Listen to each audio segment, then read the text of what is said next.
idea what we really want, because we just become so accustomed to that. Fantastic. Another really powerful point. Whose life are we living, right? In other words, that's what you're saying. There should be a song on this. Maybe you Exactly. guys can tell me Right. that. Am I really living my life or someone else's life? Whose choices are we living? Because so many choices in life we make because we want to fit in. Tell me who here, when you picked up your first drink of alcohol, were like, it's so tasty, it's yummy, I'm gonna have it. Who here had that reaction? It's not tasty, but everyone's doing it, right? It's not like having a glass of delicious sugarcane juice, or I don't know what kind of a juice is delicious there, like maybe, I don't know, grape juice or something. It's not that it's tasty, it's just because everybody's doing it. Who here picks up a cigarette and goes, wow, this smells so fragrant, you know? Um, but no, we don't do that. We just do it out of pressure. These are just some really extreme examples, but to your point, it's not just today, it's actually, this is a generations old problem. Whose life are we living? Is it ours or is it someone else's? And there's a very powerful point in there, and I'll just kind of tap into it because this is more interactive. See, when we don't know who we are, this is kind of like a more powerful of a virus than COVID. Now, when COVID was around, it got into somebody, and then everybody in the room, which was 6 foot and a six, within 6 foot range from you, could get it. I'm not saying it's wrong or right, but I'm just explaining that was a prevalent theory, right? So it's a virus is contagious. And when you have a virus, what happens is your immune system is compromised, right? So when your immune system is compromised, you can get all kind of sicknesses. It manifested in different people in different ways. I'm not a doctor, but I'm giving you a general sense. In the same way, when this is a basis of meditation knowledge, and it is a very first lesson of the Bhagavad Gita, which is a book on happiness, and we'll talk about it a little bit. But in the same way, when the virus of misidentification enters our consciousness, then we are left wide open to any kind of exploitation from all kinds of sources. It could be a billboard, it could be an attractive person, it could be an employer, it could be a friend, it could be a product, it could be anything. When you don't know who you are, anybody can tell you who you are. And when you don't know who you are, you take on these ideas. And on the platform of your mind, which is ever flickering, you pick and choose. I'm this, I'm that. So you're constantly accepting, rejecting, evaluating what you are. And it leaves us open for so much chaos. But try to understand the basic virus. Our basic virus is we misidentify.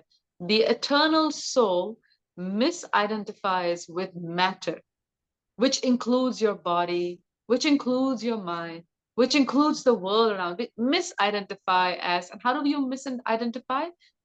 I am this body, so I and mine. That's the primary aham mameti. This is the primary yoga knowledge. Aham mameti. I think I am this, I am that. I'm a girl, I'm a boy, I'm a teacher, I'm a student, I'm a friend, I'm a mother, I'm a child, whatever. All these identification. That is why philosophers often refer to this world as a world of names. We pick so many different names. I am this, that, and the other. And then what's the second level of this misidentification? Mine. Aham mameti. Mine is mameti. What is that? This is mine, that is not mine. You're my friend, you're my enemy, you're my possession, you're not my possession.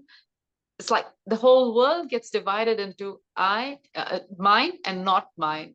And you can see various permutations and combinations under it, but on a very high level, if you say we divvy things up like that. And then people will just blow the waves of influencers and marketing, and then you pick on these ideas.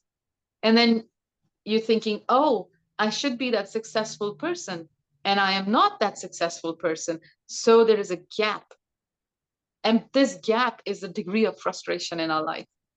And we remain unhappy on this platform. So the fundamental point about happiness is that as long as we don't know who we are, we're constantly thinking we got to be somebody, whatever this or something. And there's always a gap. And for those of you who have studied maybe the area of influence and the area of control, it's a famous management jargon that there's two circles in our life. There is the area of influence and there is the area of control. It's like two concentric circles, one inside the other. The area of, the area of influence is that area, that circle, which we actually have some ability to do something about. So it's kind of like a little bit smaller circle if you envision yourself in circle like that. An area of control is like, sorry, I said it the other way around. Area of influence is the bigger circle, which kind of says, oh, I'm worried about the global politics. I'm worried about the war in this country. I'm worried about that. I may not have any control about it, but these are all my area of concerns. And then inside of it is the area of control, which is much smaller. I can control that I close the door lock of, the lock of my door in my home. I can control what I eat. I can't control what the whole world eats. So there's two circles. Some of us most of us focus on the outside circle, area of concern. Oh, there is no peace in this world. Oh, there is this. These things that are generally out of our control. And constantly, because of the big gap between the area of concern and the area of control, like, for example, as a student, I don't know which company will hire me. I don't know whether that company will do well or not, whether that corporation will go bust, or whether this partner will stay with me for long enough.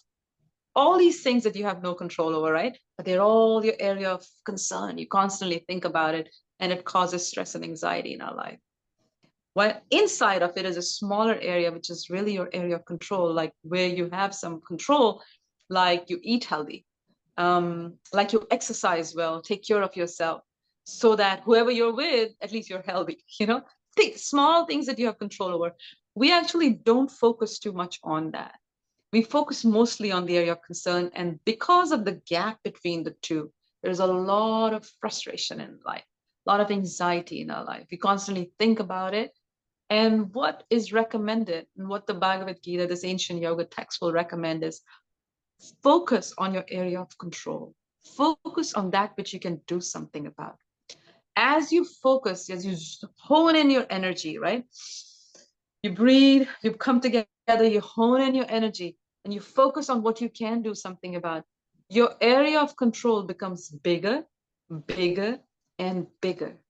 And as that becomes bigger, bigger, and bigger, the gap between the two reduces. And the stress and anxiety in your life automatically reduces. Because we're constantly trying to live on the influencer level, that high level, which is totally outside of our control, there's constantly a gap and there's frustration. So that's the